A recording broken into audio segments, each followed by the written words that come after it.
دوستو ویسے تو اللہ پاک کے بہت سارے اسماء الحسنہ ہیں، ان میں سے یہ 3 اسماء الحسنہ الباری، المصور، الغفار۔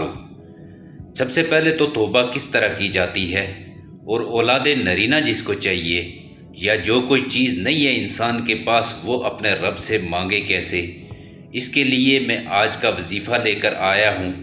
انشاءاللہ اس وظیفے کو کرنے کے بعد کسی اور وظیفے کی ضرورت نہیں پڑے گی۔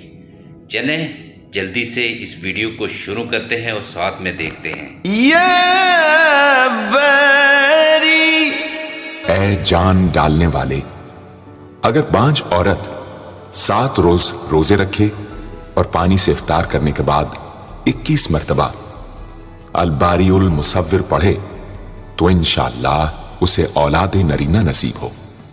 یا مصور، اے صورت دینے والے، اگر بانجھ عورت 7 روز روزے رکھے اور پانی سے افطار کرنے کے بعد 21 مرتبہ الباری المصور پڑھے تو انشاءاللہ اسے اولاد نرینہ نصیب ہو۔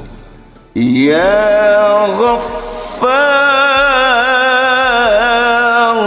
اے درگزر اور پردہ پوشی کرنے والے، جو شخص نماز جمعہ کے بعد 100 مرتبہ یا غفارو کو پڑھا کرے گا انشاءاللہ اس پر مغفرت کے آثار ظاہر ہونے لگیں گے، اور جو شخص نماز عصر کے بعد روزانہ یا غفار اغفر لی پڑھے گا اللہ تعالیٰ اس کو انشاءاللہ بخشے ہوئے لوگوں کے زمرے میں داخل کریں گے۔ امید ہے اس ویڈیو سے بہت کچھ ہمیں سیکھنے کو ملا ہوگا۔ سیکھنے کو ملا ہے تو لائک کا بٹن اور دوستوں کے ساتھ ضرور شیئر کریں، اور مزید ایسی اسلامک اور معلوماتی ویڈیوز کے لیے ہمارے چینل کو سبسکرائب لازمی کریں۔